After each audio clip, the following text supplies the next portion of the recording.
Hello, welcome to You Haven't Blanked That. I'm Forrest. And this is Jimmy.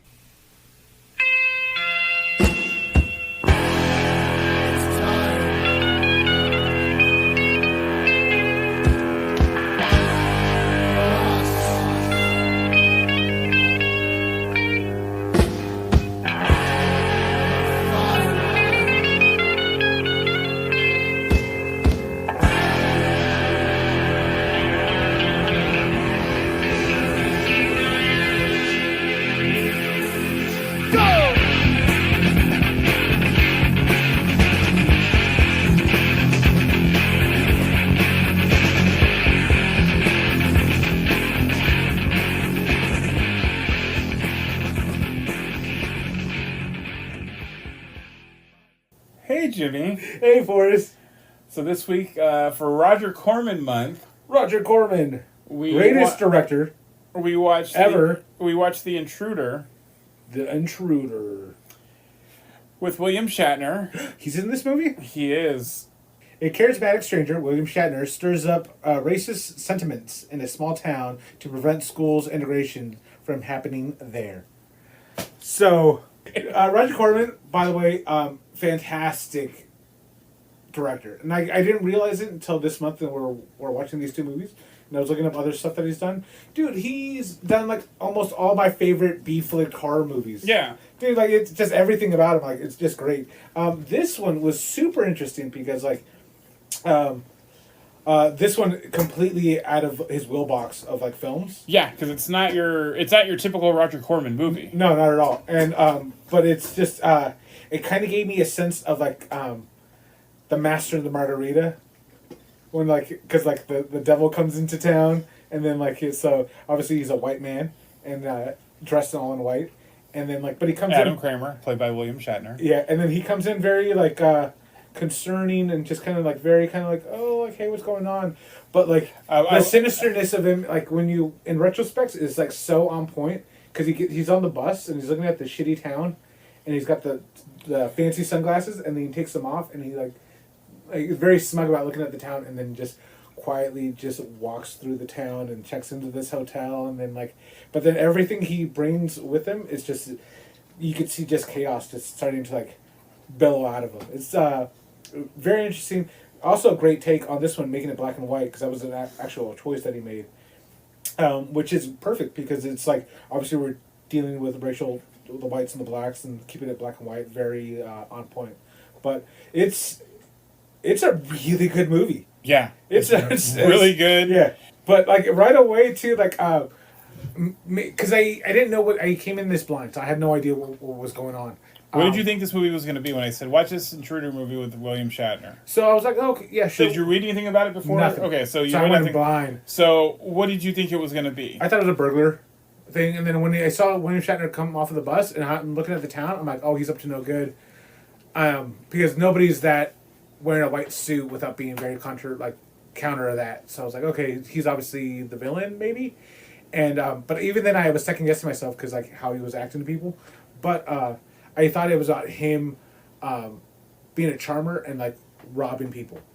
So I was like, okay. Kind of grifting them? Yeah, grifting them. Yeah, like a con man. Charming and grifting. Yeah.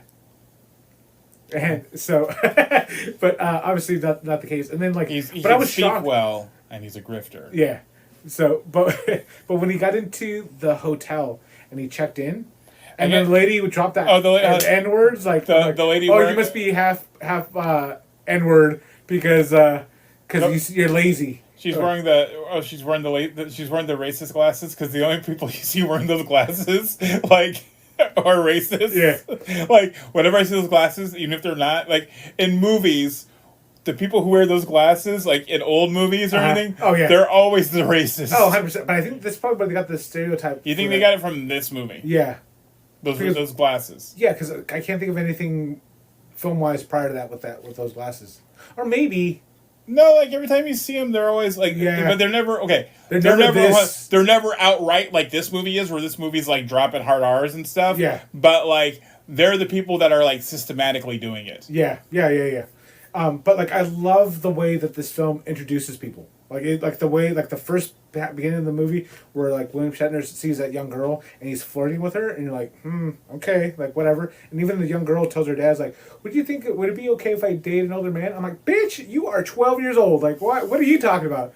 I think she's like 16 or 15. She's like 16 or 17. Yeah. And then so William Shatner's already trying to hit it. And I'm like, geez, okay. But then you see him go upstairs to his room, and then the couple's fighting. And I love that you could hear them arguing.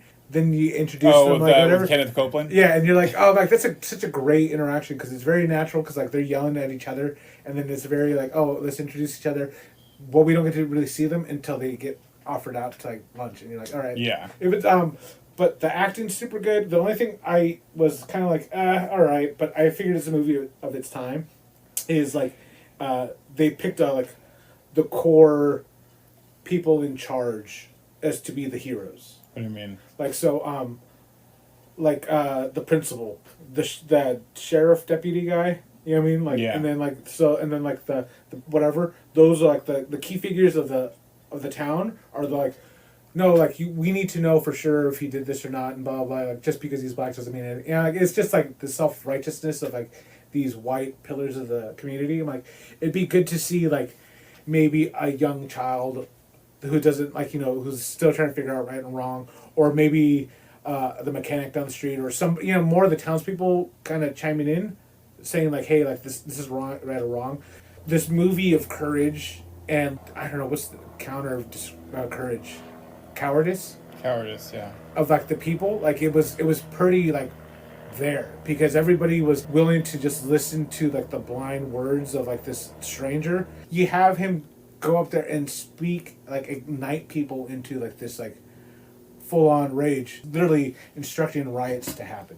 And you see the people that know better, who lived in this town.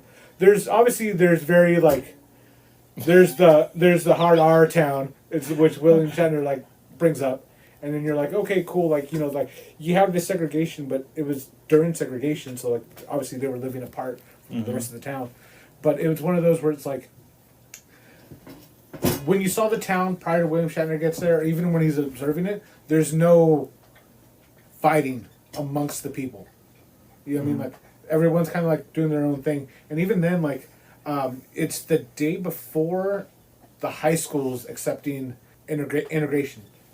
And, like, it's, I don't know, like, you see the, which was an interesting part where they had the black kid, the main black kid that's in the story, the ones that's accused of rape later on. His little brother's like, oh, I would take a gun with me too, and if anybody got wise, I'd just, and you're like, okay, like, but, like, never once did they, which I thought was great, was they never belittled the black characters. Yeah. Which I thought was fantastic, because they would, at the time of that movie, it would have been so easy to do. Yeah.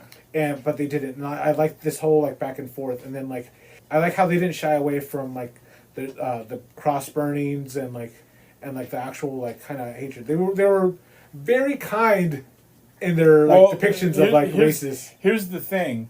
They presented a watered-down version to the townspeople that they filmed that in, and they still didn't like it. No, well, this movie flopped. It was a terrible... It did terribly. It flopped because of because of how language... because no one wanted to show it is why it flopped. Well, not only that, because the thing is nobody wanted to see it. Because it was too current, and it was too on the nose, and people want to be entertained, and they don't want to be shown, like, what's happening. And so, like, this was a great movie, and, like, more people should watch this, which is, I'm shocked that it was on YouTube for free. Like, I thought it was amazing. I've been telling people to, like, watch it for, like, weeks now. But yeah, no, I thought it was amazing. And even then, like, the language is a little rough for me at times, because you're like, okay, like, I get it. You don't have to say it, like, so often, people. But even, like, it's supposed to make you uncomfortable. No, for sure. Like, that's what like when a movie does that, like, even I know, and it frustrates me. Like, okay, what movie is it? A movie called Away We Go. Okay. So it's okay. It's got John Krasinski and Maya Rudolph in it, but they at this one point meet a friend of Maya Rudolph, and Allison Janney's in it. And she plays such a fucking asshole in the movie. Oh, fantastic. Like, no, like, just a fucking cunt rap. I love when people are fucking assholes in movies. Like, the character bugs me so much, but I like it because you're just like, no, that's what an actress is supposed to fucking do. Yeah. Like, you're supposed to play. She fucking sells that. The girl in Friends, Phoebe, I guess in real life she's a fucking bitch, but you don't see it because like she's such a great actress. I haven't heard. Who told you that? Oh, dude, everywhere. I'll send you some. There's a bunch of blind items about her, but there's also a bunch of like old waiters online talk about shit stories about celebrities, and like she's up on the top on like a lot of those. Lisa Kudrow? Is that her name? Yeah. Yeah. Which I was shocked because I'm like, Phoebe? What are you talking about? But then I'm like, oh, I could kind of see it. And then even Kevin Smith talked about how much of an ass she was to him. On what? One of the old Smodcasts. Mm. But yeah, so like that always took me by surprise. But like any actress that can make you love them so much or like act like a fucking asshole, like oh man, like for sure, they're fantastic. But yeah, dude, like this movie is like it escalates quickly and like it because you only get like what a few days of actual movie time for like a few days, for like a week if even that. Yeah, and then it was written by Charles Beaumont. I don't know who he is. Charles Beaumont, you do know who he is, kind of. Okay. Don't look it up. No, I'm not. He wrote some Twilight Zones. He was an author on his own. But he wrote a movie that we have watched on our podcast. Oh, what movie? He wrote Brain Dead. Oh, did he really? Same guy who wrote this movie wrote Brain Dead. No shit. Yeah.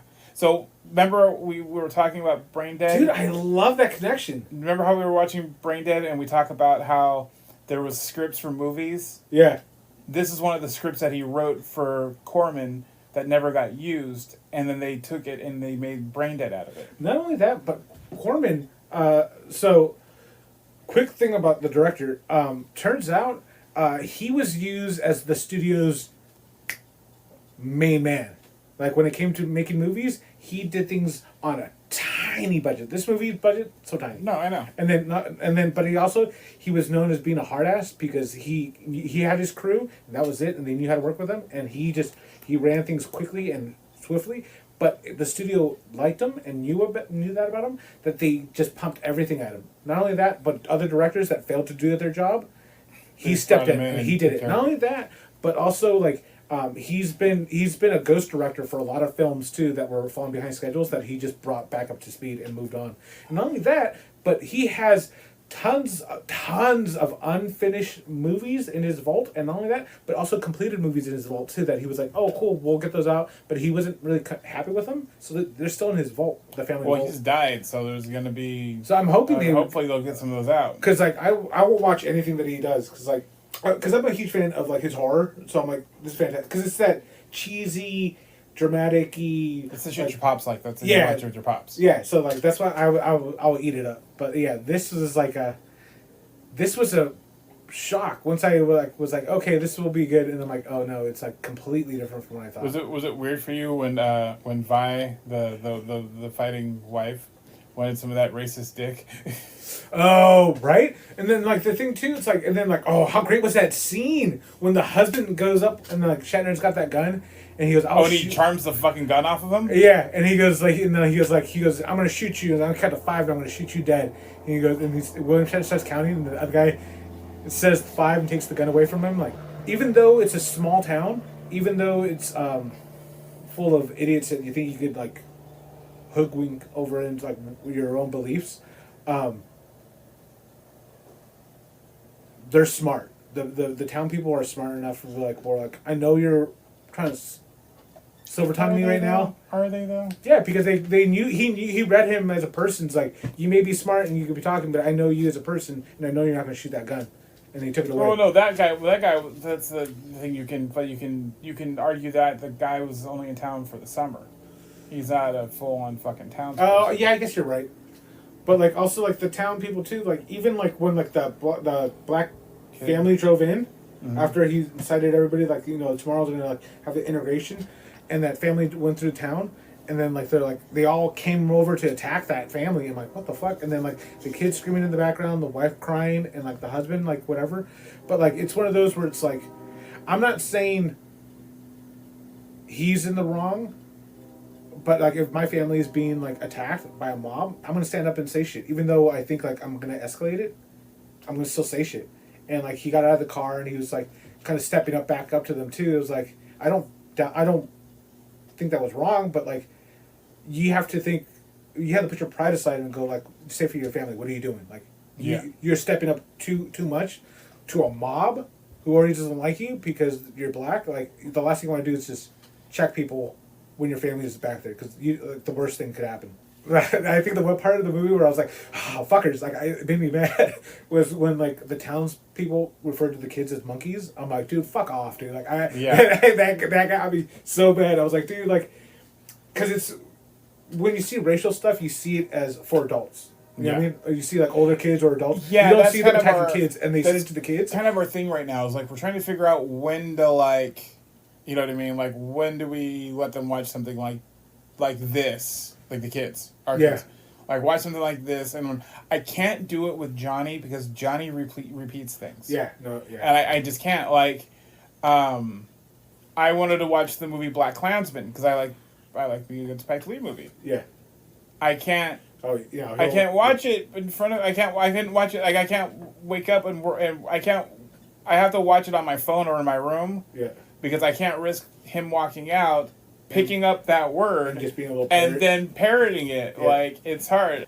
It's trying to figure all that out. I know with them starting junior high, it's gonna come faster than I want it to, probably. Yeah. So I think maybe a conversation should be had before he goes to school, because he's gonna hear it. Like, well, within that first week, he's gonna hear it. Someone's gonna say. You think so? 100%. Junior high is a lot different than it was when we were there. You think so? Yeah. Okay. I don't think so. Well, I always cite is that joke in 21 Jump Street where he calls him a fag. Oh yeah. And then everybody, what are you doing? Yeah. You can't call him that. No, I don't think that's what it is. I think that's what the elementary schools are like. I don't think that's how junior highs are. Our junior high experience was... Our elementary school experience was about par with our fucking junior high experience. So I don't even know what you're talking about. Dude. Yeah, because I remember somebody singing a rhyme doing jump rope when I was talking to Betty, which is probably my first, like, I think that's where my love for like black women come from, is from Betty, because like she was so cool. Betty was cool. And then, but like I remember literally it was like first grade or second grade where like they were singing a song that had a hard R in it, and like nobody batted an eye, but it 100% was inappropriate. You're like, what's going on here? In retrospect, this is where I say like words aren't like. See, like it's, I don't know, certain words like it's no word should be unusable. First off, no word is not unusable. You can use any word you want. Some words have consequences. 100%. Okay. Yeah. Yeah. Like, no, yeah, I'm not stupid enough to be like saying like whatever, you know, but like you can say whatever word you want, but yeah, there are going to be consequences. Yeah. Like, I like black girls, and there's like a lucky few that was able to like go out and take on dates. And if anybody were to say anything, I would risk getting my ass beat, if not more, to like whatever. But the thing is, like, words have fucking consequences. Yeah, and like that. But it's so weird. I think that's what's so shocking about this film is that like this. They say it without concern of any consequences ever happening to anybody. Like who's saying it, and you're like, I think that's what's so ballsy, and then what just kind of takes me aback every time they say an R word or the hard R. It's just like you're so just blasé with the word, and you're meaning it the way that it needs to be meant, but like how it's meant to be meant. You know what I mean? And like with like disdain and malice and just cruelty in it, and you're so like blasé about it. I'm like, what the fuck? And I think that's what's shocking about this film. But I like it because like you need to be uncomfortable watching it. But how William Shatner ended up fucking that girl, and then using her as like, all right, I fucked you. I know you love me because like this is probably your first. So I need you to run interference and do this for me because I need to start a riot. That wasn't he didn't fuck the high school girl. He fucked that one girl. Yeah. But didn't he make a move on the? Didn't he like? He asked her to. He kind of flirts with her at the beginning. Yeah. And then but I don't think. Oh, okay, yeah. He didn't fuck the high school. He is guilty of many crimes in this movie. Statutory rape is not one of them. He was pretty damn close. He was pretty damn close. If like that was like, dude, and like, but I do like how like what I did like was how the teachers were like, she's full of shit. She's full of shit. She's a damn liar. But like yeah, when did you see this movie? My writing partner told me about it a while back. Oh, really? In the last couple of years. Yeah, I thought because we throw a movie because you're talking to somebody and you're getting to know them, so you're talking about movies that you like back and forth, and you throw shit back and forth. He told me about this one, and I was like, "Yeah, I'll watch it." Dude, I've been telling people to watch it. He told me to watch it, and then I dragged my feet on it though, because I always got like 50 million things to watch, either for this or just that things take priority. The kids and no, I get it. And so I finally watched it, and I was like, "Fuck." Yeah, no, it's really, and then the thing too, William Shatner is amazing at this. Well, this is not even cheesy Shatner, which I love. Did you see Trial at Nuremberg? No. That's one of the first movies. I remember talking to my grandma about this. One of the first movies she saw him in was that, and it's about the Nazis on trial after World War II. Oh, okay. It's called Trial at Nuremberg, and he's in that. I think he plays one of the Nazis. Oh, okay. But yeah, he's in that. But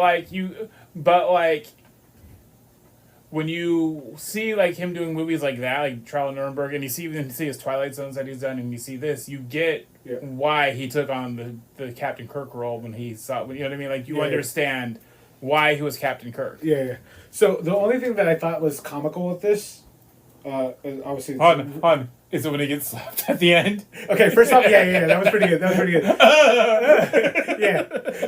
The second part where it was like, okay, cool, like now, like, which the townspeople super respectful for the black kid that they want to kill, but they're like, obviously they can't. Oh, that guy who comes out at the end that talks him down, the kind of guy in the brown suit. Oh yeah. That's Charles Beaumont. There's a lot of authors in this movie. But not that. But that's the guy who wrote the book. He wrote a book, and then he wrote the screenplay, and he wrote Brain Dead. But what's the part that I thought was like, okay, like I get what you can't do certain things. Like I'm sure would have probably been way more like on the nose or more realistic is if they threw a noose around his neck and started to like throw it over the swing set. Like, you know what I mean? But what they ended up doing was just having him stand on the swing set with his hands tied on it. And they're literally pushing him back and forth. He's just rocking. And you're like, okay, which is slightly like, maybe that's a symbolism thing too, where it's like, the death of a childhood. You know what I mean? Like that type of visualness of it. But like, it was such a very like... But I'm like, this whole townspeople are here to kill this kid because he raped a white girl, and then like they tie him on a swing and make him stand up for it. I'm like, what's the point of this? You know what I mean? But that's what I thought was just comical. But I'm like, maybe it's symbolism, thinking like the death of a childhood. Yeah, I don't know. Maybe I'm reaching for that one. No, we ask a question each week. Oh my God, yes! Corey Feldman, where would he be? Wow, shit. Shit. I know it. But overall, I was saying the husband.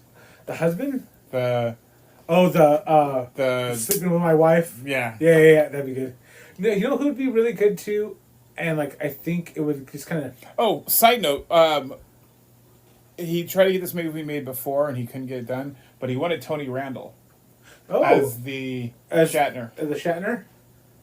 I don't know. Shatner's so good in this though. Yeah. That'd be good though. That'd be good too though. I'm gonna be honest. The only thing I've really seen Tony Randall in is the Odd Couple TV show. I want to see Corey Feldman as the sheriff because he's not in there a lot, and I feel like he's just gonna like steal like the limelight and walk out. Yeah, the thing about Corey is like he's so talented, so great. Is that he will moonwalk 30 years before there's even a fucking moonwalk. But the thing is, like, I need him like and 20 years before he's even fucking born. I just need him to be like I like him more as character actors than I do like main actor. You know what I mean?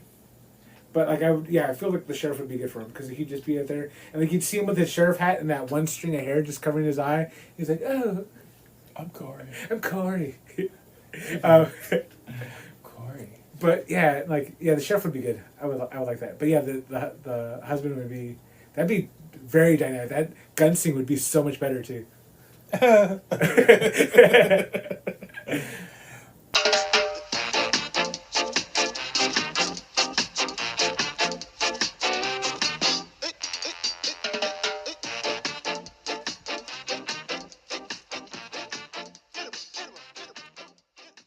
Hey, Jimmy. Hey, Forrest. What have you been blanking? Oh, shit. I went to go see Blazing Saddles.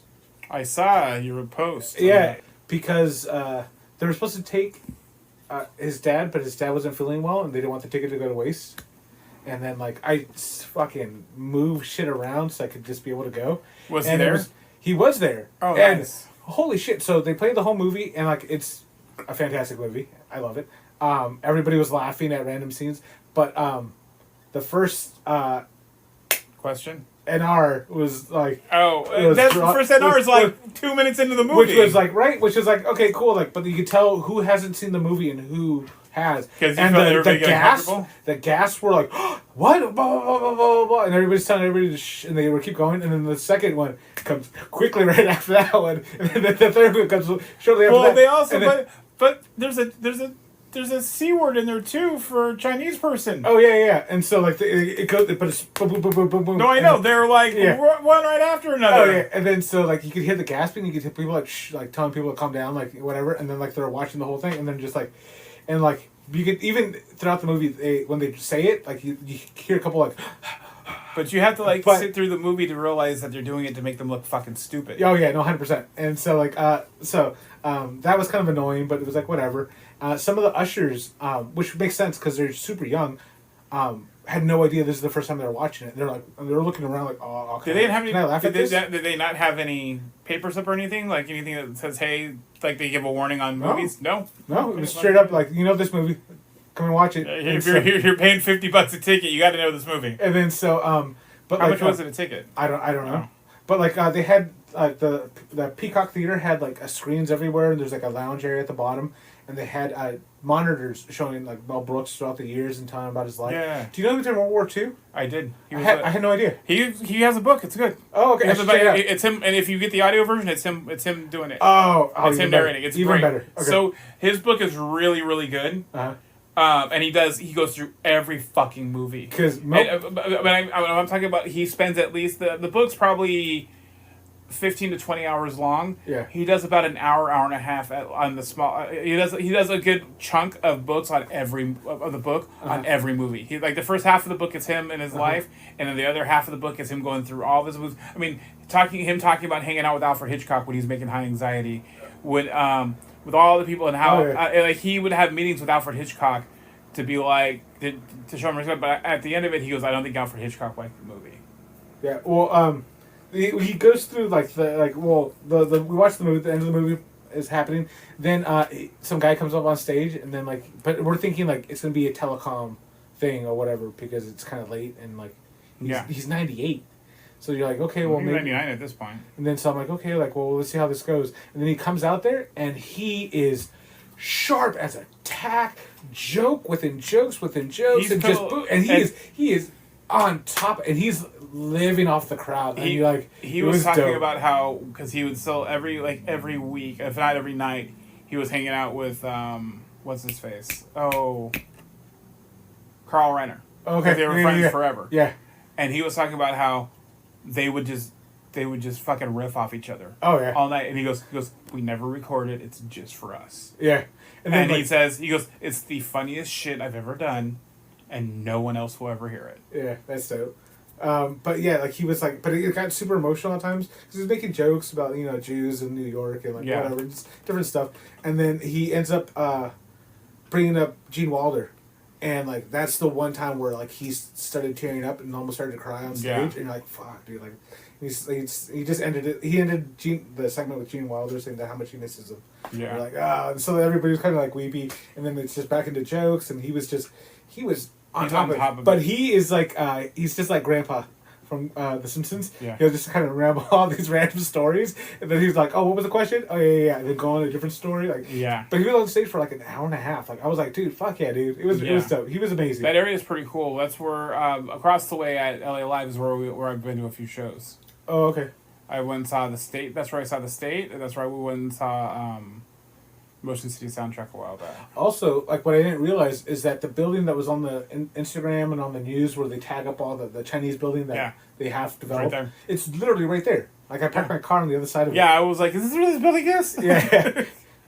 When I was there the other day, I was like, "This is where that fucking building is." She goes, "Yeah." Yeah, it was like literally right there. But yeah, no, it's super cool. I ended up having an issue with parking because I was like, "Oh, let me find parking." Cause Did you try to park off? Yeah, I parked off a couple blocks, and then because the one off of it's a weird. You know where the place. subway is? So yeah. It's like a block over. There's an empty parking lot. But then when I went to go park, there was a guy flagging me and like, "Did I come to you?" Because I didn't see the kiosk for the thing. Yeah. So I went up to him. He was like, "No, I'm someone different." He goes, "But if you go down this sketchy alleyway that only fits one car, there's a parking lot over there, and I'll charge you $15." I'm like, "Can I get my car out? Are you gonna lock me out? Am I gonna get mugged?" He goes, No. So I'm like, "Okay." So like I Venmo him $15 because I don't carry cash, and then I parked in the thing. I'm like, "Okay, this will be cool." And it wasn't bad, but that was during the day. And at night when I came out, I'm like, "Fuck, dude, that alleyway is super sketchy." I read Batman comics. I know how that shit ends. And like when I got there, like I didn't see my car. I'm like, "Fuck, dude, I got my car jacked." I'm like, "God damn it!" And then I'm thinking like, "Okay, cool." And then I saw that the gate was closed. I'm like, "Fuck, dude, they fucking stole my car." I'm like, "God damn!" And then when I pulled over, I realized, "Oh no, it's here." But like, it's literally the darkest spot of all of LA. Like, I mean, it was probably enough for like 3 cars. And well, there's a vampire in this car. Oh man, there it is. Like even when I walked up to the car, if a vampire chose a car tonight, it's this car right here. I even like turn on my light on my flashlight on my phone and put it against the glass just to make sure no one was in the back seat. I'm like, all right, cool. Like, I got it. But overall, fantastic movie. Super short, or maybe it's because I like it so much. It just seems so short. It's about an hour and a half. It's only like 90 minutes. Okay, yeah, but they just, I mean, it flew by so quickly. Yeah. Oh, that was the first time I did one of those Google shopping things, though. What shopping thing? Google shopping. So, like, you go, like, they have like a mini little store in there. So it was like the Amazon one? No, it's the Peacock. Oh yeah, but yeah, it's the Google version. It's the Google version of it. Okay. And then so you walk into it, and then like you put your card, you tap your card or whatever, and then like there's like a barrier, and then like only when it turns green are you allowed to walk in. And so mine turned green, and I walked in there and I grabbed like a beer, grabbed a water, and then I walked out, and then that was it. Like and then like and they charged me $50. And then like I see that the thing on my phone saying bink, like it's like you're charging. And when I looked at it, it was like yeah, sure enough, it was right, but it was like it's trippy that it's so like it monitors. Well, Amazon Fresh has that. They have a cart where you can link your Amazon account to it. And you'll just they'll put like 4 bags in. Like it's supposed to be like if you're doing like kind of quick shopping, like it's not for like big shopping, like fucking big family shopping. But yeah, like quick shops. You can throw your thing in there and it scans it, and you can just walk. You should be able to like walk out and just pay through your app. I heard that it's not as technically savvy as you think it is because they still send the video feed to India and they have people reviewing what you're shopping. Oh yeah, but they still. But it's still super impressive. Like it was so convenient because it was like, I don't have to sit there and like give you money and whatever. Yeah. It's just like literally just grab and go and deal with it later. I read a book. Ooh, what book did you read? It's a biography that you'd be interested in. What's that? Rebel Girl by Kathleen Hanna. Ooh, okay. It was really good. Actually, one of the best written like biographies about a fucking person, like autobiographies. Yeah. Like written so fucking well, like just really really well written. Yeah, let me write that down. I got it from the library. It was great, and she reads it. That's cool. If you listen to it. I finished the first book of my Musketeer novel. I don't even know how many books are in that PDF thing, but like the 3 Musketeers, that book, finished it. Loved it. Ah, it's so good. It's so good. I saw a movie called If. Written by John. It was written and directed by John Krasinski. I think he wrote it. And it's about like an imaginary friends and things. Yes. Oh. And it was interesting. It was a family movie. It wasn't the best. Oh yeah. I heard about this. Yeah. Because yeah. And it's got Ryan Reynolds and Steve Carell's in it. Yeah. It was interesting.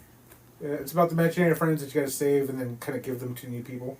Yeah. Yeah. Not the best movie. It was on Paramount Plus because I think he's got set up there for. Already? See, It didn't do as well as it should have. A lot of people didn't like it. Yeah. I thought it was fine. Like I said, it wasn't the best movie. You kind of knew where it was going. Yeah. But it was fine. Like, I went to see Seven Samurai for my birthday. Yeah. And, like, it was one of those where it's like, oh, yeah, I miss the theaters. Like, I don't go to the movies often. But, yeah, I did Seven Samurai, the Blazing Saddles, and I did Twisters. I'm going to go see, tomorrow night at the Frida, I'm going to go see the Off movie, Free LSD. Oh, okay. Yeah. You want LSD? No, it's just, I'm just gonna go watch There's a water bottle right there somewhere. Oh, I'm good. Okay. What do you? You thirsty? I'm good. Okay. I don't want anything.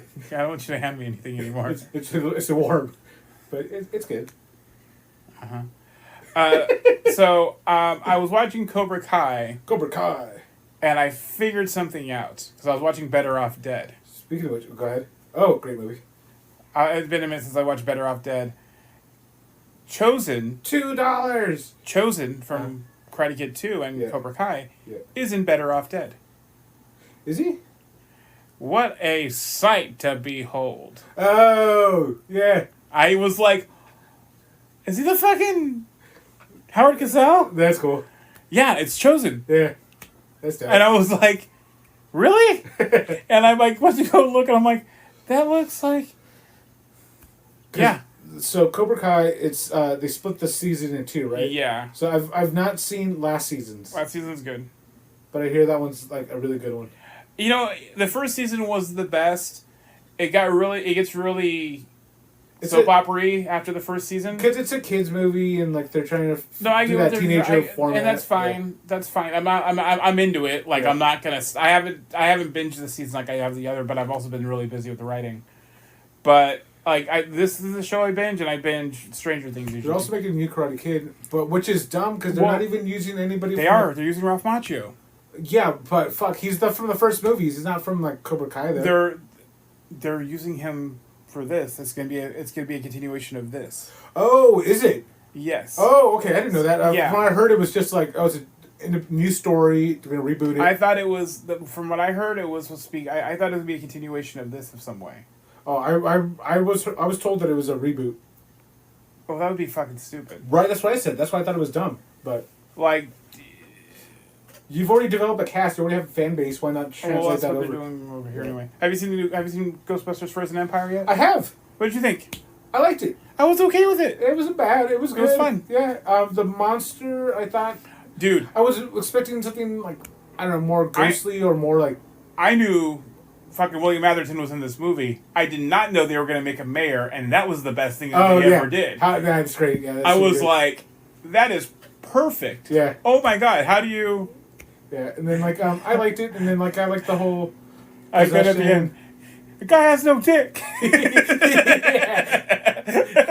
No, it was really good. Like I was kind of iffy with like when I saw the first one with whatever. Oh, there's some parts where like that first one. I cried my fucking face off to where the point where even Johnny was like, "Dad, are you okay?" Yeah. Like there were some parts where I'm like, I feel like this, whatever. I'm like, but you know what? It's not my movie. This is for a new generation. That's fine. But it's still, I was still into it. No, but this one, like, I felt like it really softened it up. This one, they're setting a lot of shit up. They're setting children based because I think that's what kind of led me off on the other one. Well, this one you can tell first off, now the Ghost Corps thing that they keep putting up at the beginning makes sense. Well, makes way more sense. Yeah. After you see this, but they're just setting up a lot of stuff. Yeah. So this one wasn't as emotional as that other one was. Yeah, which I didn't need it to be. No, it didn't need to be. I mean, you got your Harold Ramis stuff. I was hoping it'd be a lot more fun, but the new one, the Frozen Empire. I was hoping it'd be more fun, but it still had its moments. And then they did the gray lady again from the library. Oh, that's funny. And I was like, okay, that's cool. And but yeah, like my thing is just like we have the Ghostbusters, the veterans, and that's great. I thought they were going to kill Bill Murray off. He's been saying he wants to be killed off for a long time now. Let's just push them away. You know what I mean? Because like it's like. I don't mind them being. I don't mind going to them for help. Whatever. I just like it's one of those where it's like maybe call them in for the bigger parts. Well, that's what they did. But I feel like first off, until Dan Aykroyd is dead. He will refuse to leave that stage. He's not going to be the helper one. Winston runs everything. Now, I saw that they were going to have, like, the one kid go rogue, but I thought it was going to be the other kid. I thought it was going to be the Stranger Things kid. Yeah. I didn't think it was going to be Phoebe. And I thought they were going to kind of just jump it over and let him have his thing, but I like it that they kept it on her. You know, I did too. And I feel like she's going to be the main. Oh yeah, that's fine. I want her to be the main character. If they continue this for like 30 more movies, I need her to be the focus of the movie. Well, she's going to be now that they they made it this. Yeah, they made it very clear. The other thing I liked is the Caddyshack Slimer. Oh yeah, part. Yeah, where he was like trying to catch Slimer, and I'm like, oh my god, this is a good Caddyshack reference. Yeah, no, it was really good. I started the Time Bandits TV show. Time Bandits TV show. Remember the movie Time Bandits? I'm trying to remember the movie. The movie Time Bandits. Yeah, they made a TV show. Taika Waititi made a TV show for Apple. Oh, okay. I don't have Apple anymore. Well, you should go get it back and watch some fucking Taika Waititi. Is it done? If the season's done. No, give it a couple months then. Okay. And I'm probably a horrible father, but I got Emily watching Robot Chicken. Oh, okay. It's good. How old is she? She'll be 12 this year. Oh, perfect time. It's perfect time for her. No, I know.